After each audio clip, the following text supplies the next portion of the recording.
my name is Fahima Mohammed. I am currently working as a life coach and an NLP practitioner, and I have been doing this for the last couple of years. My background is really in business management, and I worked in a law firm.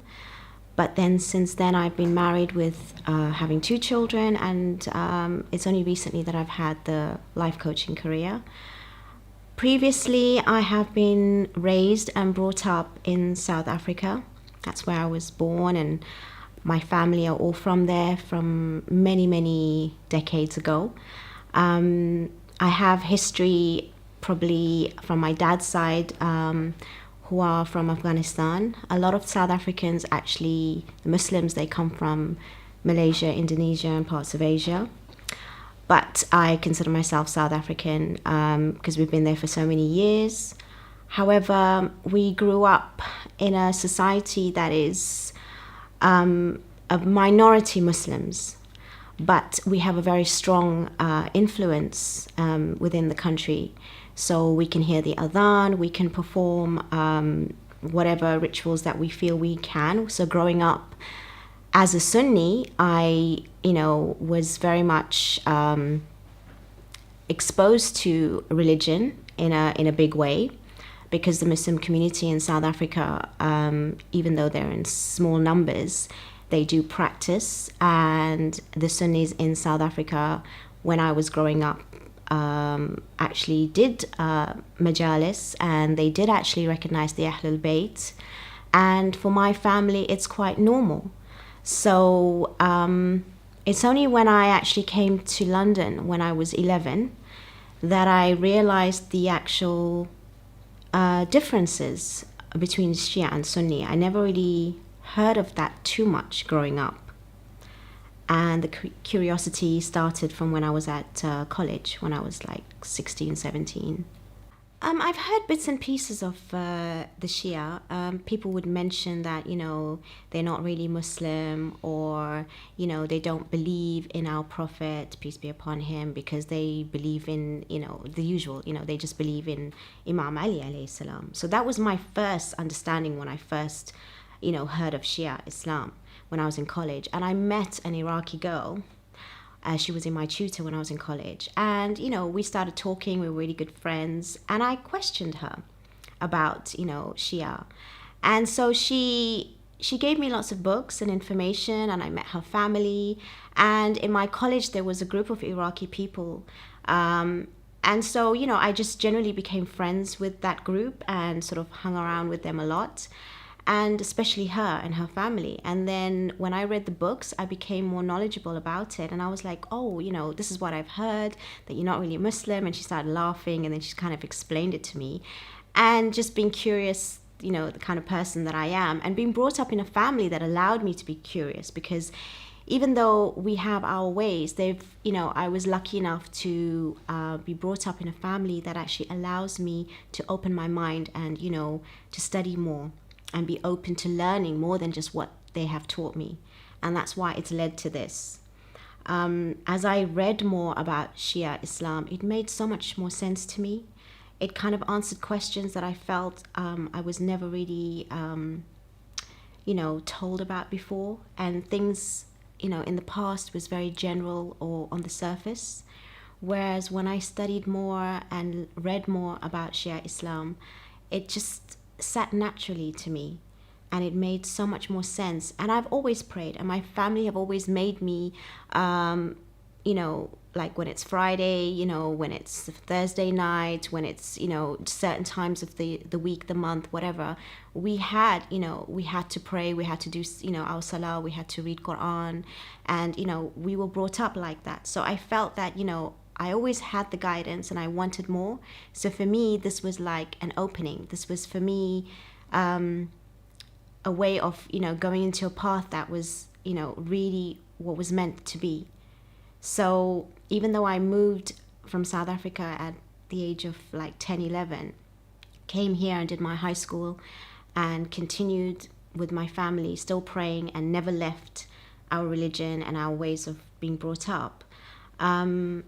When I was in college, I think that's when I really chose my religion. So it wasn't really about Shia, it was me wanting to know how to live. And at that age, I was curious about what I can and cannot do, and I'd ask my parents more questions about the meaning and the understanding of Islam. So when I read the books from the Shia sect, it gave me all the answers that I was looking for very quickly, and it just made sense. Just generally, I think about everyday life and, and who to follow, and the way in which the Shia, they have, the certain a certain way and understanding of, explaining things generally, how to live, and whatever questions like, the way in which we pray and why we would pray on the turba, for example. And obviously reading the book, then I was guided. It was basically everything in there. That was a journey that I felt I was following and sort of living myself. And I didn't even know I was going to go into this path, because at the same time, I actually put the hijab on as well, because I wasn't wearing the hijab until the age of 17. And I did it even before I left college, because I was almost finishing college, and I could have done it thinking no one knows me and I could start fresh at university. But for someone like me, the way I've been brought up, it's not about other people. It's not about doing things for anyone. It's really about doing it for me, because that's how I was brought up by my family. So, and I have a very strong personality, and I have a very strong backing on thinking like that. So for me, it's like, it didn't matter that I only had a few months left, and then I could have, started fresh and put the hijab on. I did it there and then, so those, current friends could see me and my changes. And it wasn't about anyone. It was about my belief. I constantly felt that I wanted to wear it, and I didn't like the way I looked, and I didn't feel, good about myself, because everywhere I went, I saw people with hijab, and like few years, 15 years ago, it wasn't that, in the area that I live in Richmond, in Surrey, you don't see that many. Maybe now more, but even still. So it was always in front of me, like as if it was, a sign for me to put it on. And at the same time, having my friends around me who were Shia. And then I went to the Hui. That was the first mosque that my friend took me with her mum. And she's quite old, and, I'd make sure I'd sit next to her and get a chair for her, and I'll sit, by her feet, and she'll explain to me, what was being said, and the a'mal, and, everything made sense. And we'd go for Muharram, and then I'd go for I went for even the march, for the Arba'in, and, the 10 days, and, it was just amazing in London. And I remember it being so hot, but, wearing all black, but everyone was there marching. And the feeling was unreal. It was just the place that I needed to be. And, it felt that this is Islam. This is the way, this is how, life should be, living as a Muslim. And as for my family, at first when they saw me put the hijab on, they were like, they didn't think I was serious, because I was quite young. They never stopped me. They just questioned me, are you sure, you want to do this? And, because my mom doesn't wear it. And at that time, my younger sister obviously didn't wear it. So it was only me. It was a big step. And I was like, I'm putting it on, and that's it. And that was a decision I never looked back, with regret or anything, even though it was slightly difficult. But, I made it work, and I just went with it. So it's an age where most people sort of rebel, but I went the other way, because I felt I needed stability in my mind, in the way I was living. So when I put the hijab on, that was the first step. And then I read so much. I read about Karbala. I read so many books. Don't ask me the names. I read loads. And I need to go back and reread. But when I did read those books, it was just so inspiring. It helped me understand who I was as a human, as, my reasons for being here. We have the Quran, we have the translation, we have, all the stories that we hear from the imams in the mosques. But when you just read books from the Shia sect, for me, it opened up so much more meaning and understanding about everything.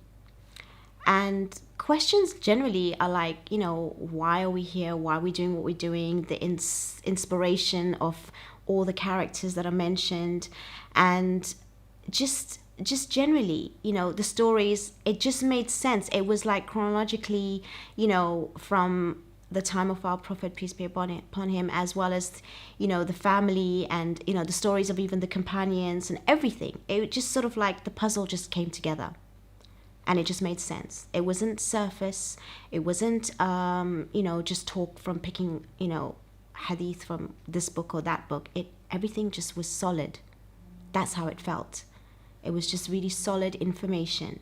And even as I'm growing up at a certain age, to choose a certain marja to follow, that for me also gave me like Islam being current, because I could go somewhere, not just follow some imam or someone that's just given a fatwa or whatever it is on certain rulings.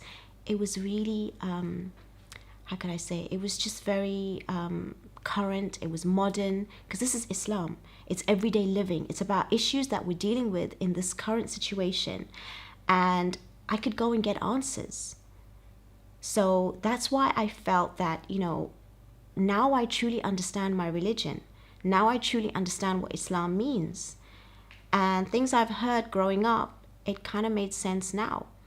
And my family, they didn't really say much about me being Shia, because for me, I just prayed. I did what I did. And I just, I learned how to pray in the Shia way. And it just really happened so smoothly. And they probably didn't notice, but what they noticed was the fact that I was changing to be someone who is much more responsible anyway, much more focused. And to be fair, like, my dad always lectures us as a family after, Friday prayers, and he'll come and tell us what happened in the khutbah, and whatever it was, it always related to what I was going through, in anything in life. So he's done that up till today. He's my life coach, and my mom's always like, you have to pray, you have to dress a certain way, you have to have respect, whether you wear hijab or not. You have to have manners, akhlaq, all discipline, everything, respect, So the combination of my parents, was the foundation for me to actually grow.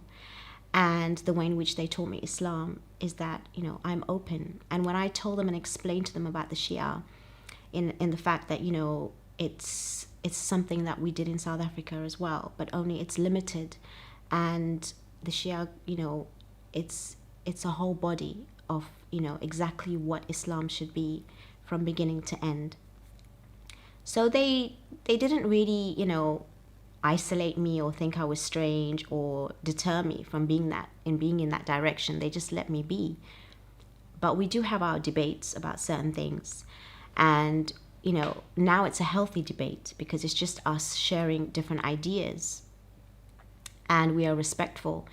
And it's strange, because my children and I, we will pray differently. We will have different Eid, but we'll go maybe travel so we can, break our fast to celebrate with the rest of the family, which, most Shias would do, some even between the families. And sometimes it might annoy my mom, because, she's like, oh, it's just like, everyone should be the same, and this, that, and the other. But, at the same time, there's a lot of respect for the fact that, I have been brought up with my family being Sunni, and me taking on being Shia, and we still make it work. They haven't isolated me. When I went back to South Africa, though, to be fair, a lot of people were alarmed by the fact that I was vocal, that I am Shia. But I was quite proud to just share the information that I know, and whatever they thought, that's their opinion. But I'm strong only because of my belief in my faith and, my values. So if people don't like it, then, that's their thing. And I haven't had any one-to-one real aggression. I was quite fortunate in that way. I don't know what the future is going to be like for my children, being in a family that is mixed like that. And obviously nowadays it's slightly more testing and challenging. But at the same time, I have brought them up to understand that this is the way forward. And I want them to also take on the journey that I have and learn and read more. Because Reborn is not just about Sunni to Shia. It's so many stages in life. and even being brought up as a Muslim, as a Shia, you really have to go out there and search. You really have to take your religion for yourself, not just because your family have given you that gift or you're blessed in that way. You really have to take it upon yourselves and choose for yourself your religion, even if it means the same. But take that responsibility of learning and educating yourself so that it's not just given to you and you're just following it blindly. And I think that everyone will be reborn because they've taken it upon themselves to do. I was married to an Iraqi for over 11 years, and I didn't wear the hijab for him. I didn't become Shia for him. I was all of that before. And people nowadays, they choose after, which is also fine, as long as you're strong to know that it's something that, okay, you love that person, you want to be with that person, and you want to follow their way. But I think it's more important to choose because of the love of Allah. And I think it's important so that whether that person's in your life or not, you got to carry those values and beliefs regardless. And especially when there's children, then they're not going to be confused because you're not confused. So I chose to marry a Shia because I felt that that's my way of living.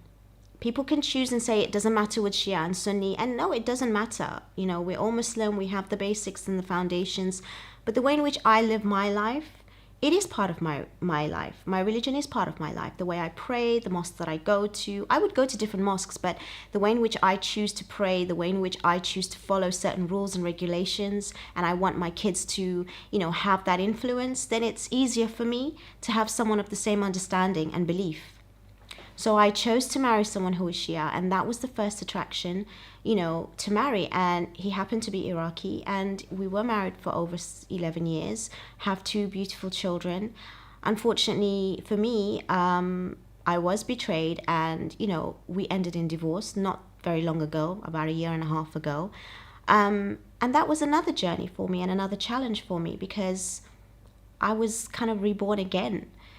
First, hijab, and then, change of sect, and then having children is a challenge, and, coming into a new community, Iraqi, everyone sticks to their own. It's not just the Iraqis, the Pakistanis, everyone, and being South African and being in the minority, even again in England, there's not many Muslim South Africans here, and I was in a crowd of Arabs, mainly Iraqi from college, and, I felt like, I sat with them quite well, and I loved the culture, and for me it wasn't so much to do with Arab, it was more to do with the Shia. And, I blended with going to the mosques and meeting, sort of those sort of people. And I made friends personally. But like being divorced was a real challenge for me because, I'm playing both roles, mom and dad. Even the dad is present, but, when you're not in the house, you're not in the house, and it's not the same. And, you can give all the financial backing, and you can, come however many hours a week. It's not the same as being there 24/7 and taking on the responsibility, that what your kids are going through. So my faith really came in then, because a lot of people, they will fall and crack and break. Even though I felt it inside, I didn't show it. Because that's when my belief really, really, shined. Because I knew that this was a test and a challenge. So, and it's from Allah. And it's only a blessing. And actually, we mention a lot of the Imams and, we have inspiration from them. But just the other day, I was talking to somebody and, people are like, we don't have time to learn about these things. But sometimes you just question someone, like, who inspires you? And he told me a story of the 7th Imam, Imam Musa al-Kadhim alayhi salam, and he was imprisoned for most of his life, like I think 34 years altogether.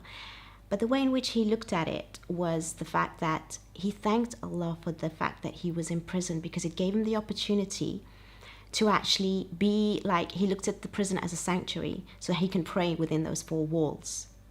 And that sort of, touched me, because I felt that, in life we have so many challenges and we look at it as like, oh, we're being punished and, we cannot handle it, and what do we do wrong, and why do we have to go through this, and we don't deserve this. But, the reason why I have my career is only because of my belief in my religion. I look at life coaching because it's so easy for me because I have been taught to live that way, from my belief. And this story has inspired me, and I'm like, it's how I've taken on my challenge, because I'm like, okay, I'm in the situation where I'm divorced, I'm left with my kids, and it's not a nice situation. The opportunities are not the same, but at the same time, I know there's a reason for this, and I'm going to grow from this. I'm going to be stronger. I'm going to evolve. And I don't know how I had the strength. Well, I do. I prayed and I cried, not just in front of my family and friends when I needed to, but in my salah, when I'm talking, to the one person that I have the most connection with. And at the end of the day, you only need that. I think you have to know yourself very well. If there is a gut feeling for you to go out there and search, for you to go in there and find out, just do that. Read a lot and talk to people. People give you advice, but by not even giving you advice, by just, sharing their own experiences. I learn a lot from people, and, they say that if you're clever, you'll be, experiencing things for yourself. But if you're wise, you learn from other people's experience. You don't need to go through certain experiences. You don't have to go through everything in life to say that, I've learned because I've done that, I've been that. I watch people, I take it in, good and bad. And you have to be open to exploring. You have to be open to being uncomfortable. You have to be open to, facing a little bit of, discomfort. Because when we are just so used to the same old, routine and life, and it's easy, and our family did it this way, so we're just going to follow it this way because that's the right way. It's kind of like a really, it's a cop-out. It's kind of like a very simple way of living. And when people like that live, they do tend to be very unfulfilled and unsatisfied and actually unhappy. When you go out there living life because you're passionate, and you can be passionate about any job. It's not about having the top job. It's about making that job, top, because you feel and you look at it as a calling. It could be however low or high in whatever people look as, in certain professions. But even I know, my car battery ran out the other day, and I met this guy from the AA, and we had an amazing conversation. And he's like, he looks at his job as being something as, as helping people. It's a service. Whereas others will be like, oh, I'm just, fixing someone's car. So it's how you look at life. It's how you perceive things. You can make anything passionate. You can make anything beautiful and wonderful if you feel that whatever you're doing is a service. It's a calling. And you look deeper for whatever it is that you're in. And yes, we all aspire to the norms of, being on top of whatever game we're at. But I think by being where you are and making it the best is the most powerful way. And if you want to search for more, and if you want to read more, don't be scared of jumping into the other side of things. Don't be scared of reading something or sharing something with somebody. I think that we just all want to conform. We all want to fit into certain societies and communities. We don't want to be individuals. Even I teach my children. People are like, how are we going to, teach them not to do certain things because everyone's doing it? I'm like, so if everyone's doing it doesn't mean it's right. It's because you are making them feel that whatever thing everyone else is doing, that we have to do the same thing. You see, we need to step back and learn how to live life as individuals. And we have to learn how to bring up our children as individuals, even from our own families. Because that's what got me to where I am. And we have to be also aware that they're going to make mistakes.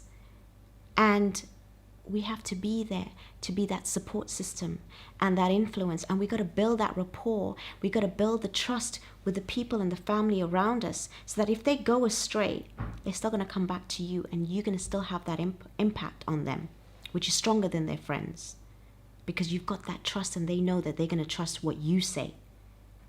So you have to build your character. The only way you build your character with strength is to know yourself, is to have personal development, not in courses, not just that. These courses are just a foundation of you going and searching and seeking what you are. I don't get influenced that easily. I will learn from different books. I will read and, get and do so many courses, and people will just go like a cult and follow that particular way because it makes sense. I take bits and pieces and I make it into what I know that conforms to what my values and beliefs are, and that for me is my religion. That for me is the way life should be lived. And our religion has all the answers.